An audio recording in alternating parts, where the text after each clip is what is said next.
Desert Lord. In 2007, Lee Freedman's mare Miss Andretti was the dominant sprinter in Australian racing. In the autumn of that year, she took out the Lightning Stakes, the William Reid Stakes and the Newmarket Handicap before setting her sights on Royal Ascot. The former Western Australian galloper started as the favourite for the King's Stand Stakes and duly saluted under the riding of Craig Newitt, breaking the 1,000-metre track record in the process in a time of 57.44 seconds. Takeover target. Dandy Man is finishing fast as well. Miss Andretti's digging deeper, and Miss Andretti, she's a champion. She goes on to win the King's Stand. Second on the near side, Dandy Man.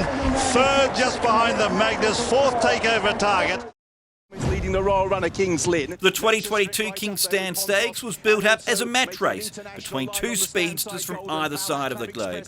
Australia's Nature Strip against America's Golden Pearl.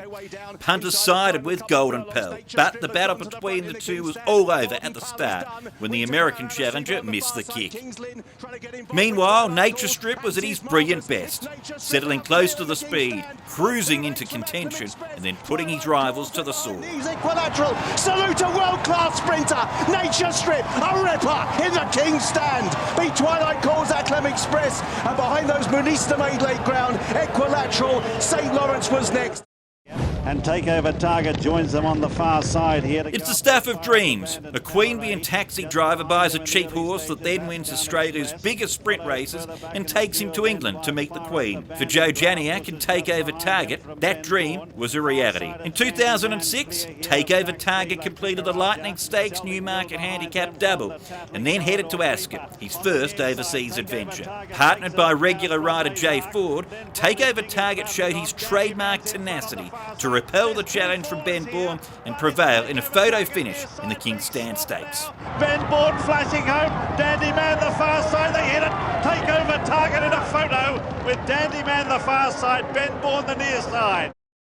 In the early stages from Oasis Dream. Paul Perry-Choisir pioneered the Aussie raid on Ascot back in 2003, yet it almost didn't happen. The hulking chestnut was originally bound for Singapore's international meeting, but when that was cancelled due to the SARS virus, Connections elected to take him to the UK, having won the Lightning Stakes earlier that year. British punters didn't respect the challenger from Newcastle, sending him out as a 25-1 chance, but Choisir made a mockery of those odds, leading all the way under legendary Irish jockey Johnny Murtagh. Acclamation, but it's Choisir, an all-the-way victor and a historic success for Australia in the King's Stand. Choisir. To prove that performance was no fluke, he then backed up 4 days later to claim the Golden Jubilee Stakes, a double that wasn't completed again for another 16 years. The Aussie's going to do it again. Here's step aside, far up. Choisir, he's won it.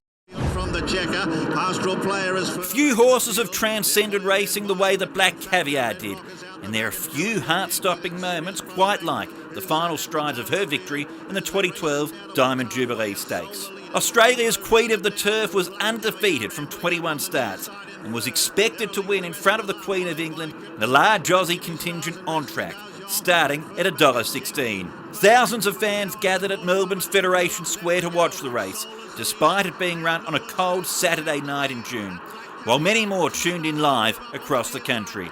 It was clear to all those watching that Peter Moody's mare was not at her best the way that she travelled in the run, yet she still managed to bravely find a way to hold on, in a race that will long live in people's memories.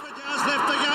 Here's Restia Dajon and Moonlight Cloud. He eases up near the line. Here's Moonlight Cloud. It's tight. Black Caviar and Moonlight Cloud in a photo. In third, then Restia Dajon, followed by Soul. Further back is Krypton Factor, and then Sirius Prospect back in the field from Society Rock. Bogart the last to finish. He has eased near the line, and this is tight. Black Caviar flashing home down the outside, Moonlight Cloud, as they race towards the line. Oh, she might have just got the bobbin. She's got there. She has scraped home. Got away with it. Peter, what were your thoughts in the closing stages? You've only got to win by a quarter of an inch. That's what we were prepared to come here and win by, and we've got the job done. The way she travelled through the race, everything was going to plan. Was there ever a moment in the closing stage where you thought it wasn't quite as dominant as you would have expected? We never expect dominance. We've never asked her for dominance. She gets the job done. We're more concerned about her next run than we are today. So we're extremely proud of her. She's 22 for 2022. It's never been about margins. It's never been about dominance.